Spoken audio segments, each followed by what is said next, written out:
प्रणाम। प्रणाम गुरुदेव। आइए आइए, विराजिए। विराजेंगे बाद में, सर्वप्रथम हमारे पिताश्री को लेकर आओ। मैं कुछ समझा नहीं गुरुदेव।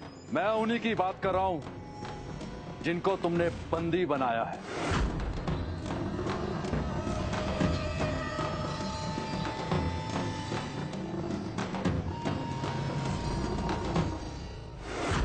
जाओ और गुरुदेव के पिताश्री को आदर सहित लेकर आओ।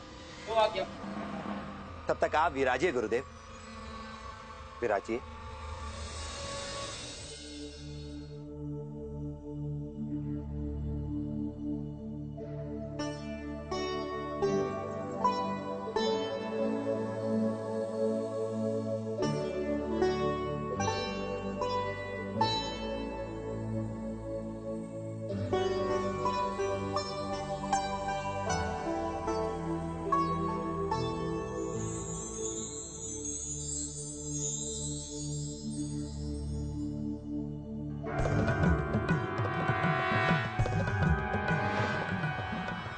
पिताश्री, क्षमा क्षमा करें गुरुदेव, क्षमा करें। क्षमा की कोई आवश्यकता नहीं है पुत्र। हमें तो गर्व है कि हमारे पुत्र का शिष्य इतना शक्तिशाली है। परंतु गुरुदेव, आपके यूं अचानक आने का कारण ये है कि वो तुम्हारी आंखों पर बंधी पट्टी खोलना चाहते हैं। मैं कुछ समझा नहीं गुरुदेव। मैं तुम्हें बताने आया कि अब वो समय आ गया है कि तुम्हारी माता की मृत्यु का बदला लेने का।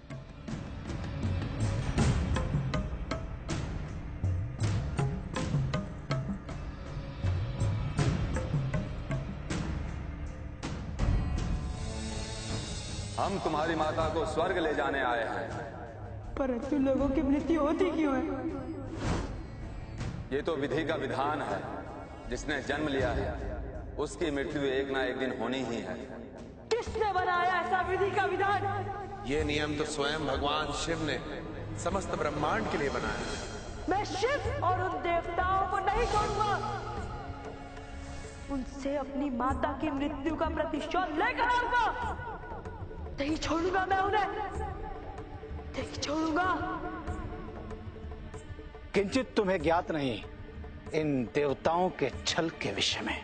बताइए पिताश्री, बताइए बताइए जलंधर को उन कपटी देवताओं के विषय में बताइए जो अपनी पत्नी के साथ उनकी पूजा करता है।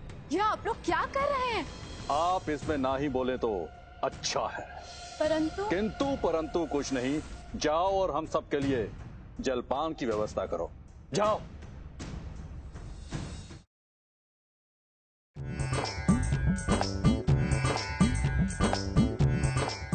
किंचित तुम्हें ज्ञात नहीं इन देवताओं के छल के विषय में। बताइए जलंधर को उन कपटी देवताओं के विषय में बताइए जो अपनी पत्नी के साथ उनकी पूजा करता है। ये आप लोग क्या कर रहे हैं? देवी, आप इसमें ना ही बोले तो अच्छा है। किंतु परंतु कुछ नहीं।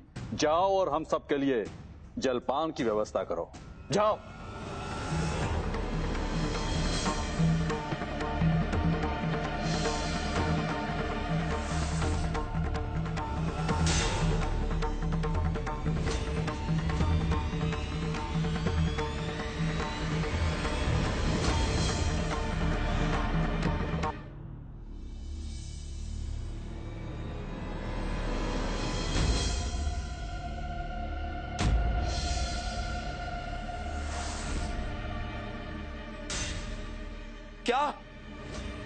क्या राहु का सर भी देवताओं ने ही उसके धड़ से अलग किया है?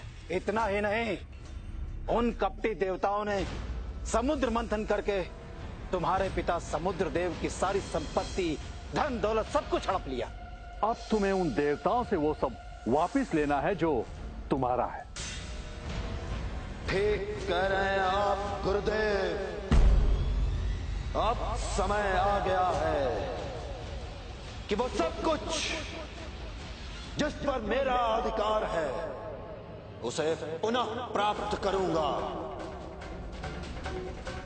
नहीं स्वामी, आप असुर गुरु शुक्राचार्य की बातों में मत आइए। तुम्हारा इतना साहस कैसे हुआ कि तुम दोबारा यहाँ आओ? मैं कब से आप लोगों की बातें सुन रही हूँ, अब और नहीं। मौन, इसी क्षण मौन हो जाओ वृंदा। तुम हमारे गुरु से इतने ऊंचे स्वर में बात नहीं कर सकती। अभी इसी क्षण यहां से चली जाओ। शांत हो जाओ पुत्र, वृंदा तुम्हारी पत्नी है। जालंधर, है क्या कोई ऐसा धुरंधर जो इंद्रलोक में जाकर इंद्र से तुम्हारे पिता की संपत्ति वापस ला सके? है क्या कोई ऐसा धुरंधर? है गुरुदेव। कौन है वो? बुलाओ उसे। घास मार, घास मार।